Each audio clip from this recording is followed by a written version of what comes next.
PTI है, PTI election में शामिल होगी, कोई रिलीफ मिलेगा पीटीआई के चेयरमैन को? आप नज़र आता है आपको? मुझे रिलीफ मिलता नज़र तो नहीं आ रहा। ओके। उनकी जो साइफर केस है उसकी दरख्वास्त ज़मानत उन्होंने सुप्रीम कोर्ट में दायर की है, हाई कोर्ट से रिजेक्ट हो चुकी है। सुप्रीम कोर्ट में अभी फिक्स होना बाकी है।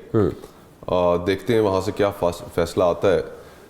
लेकिन मुझे अभी फ़िलहाल तो कोई रिलीफ नज़र नहीं आ रहा। बट बल्ले का निशान आपको बैलेट पेपर पे नज़र आता है?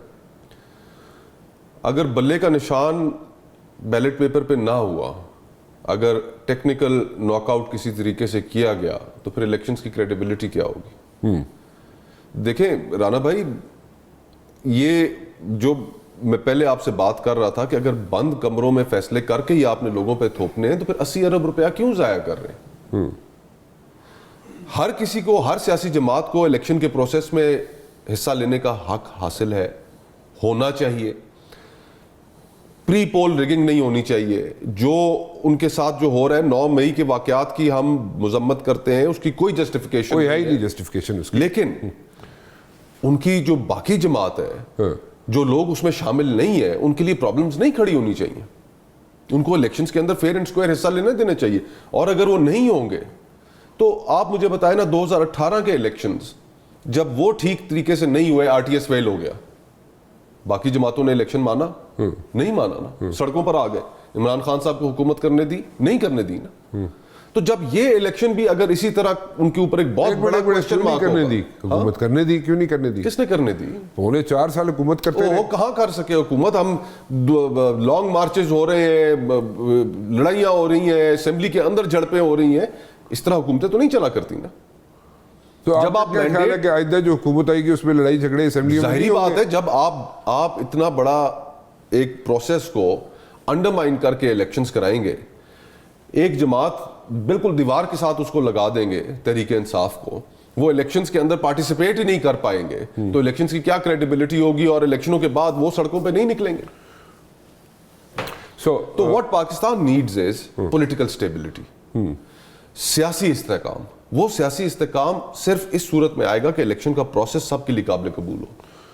सो इलेक्शन का प्रोसेस अगर सबके लिए काबिल कबूल है, होना चाहिए, ठीक है, फेयर इनफ, ठीक बात है।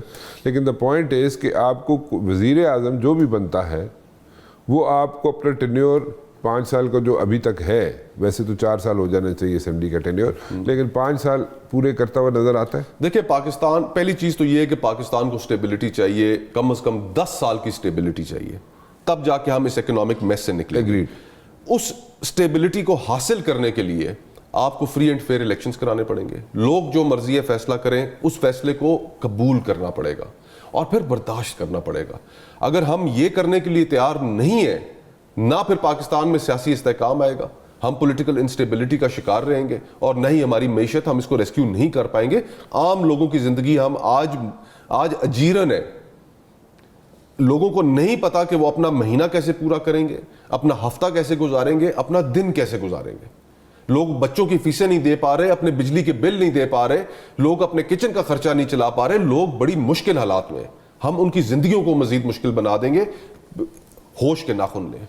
टेन्योर पूरा करेगा जो भी वजीर आज़म बनेगा, करना चाहिए तो ठीक है, करना चाहिए। और वो सिर्फ इसी सूरत में पूरा कर पाएगा अगर इलेक्शंस फ्री एंड फेयर होंगे।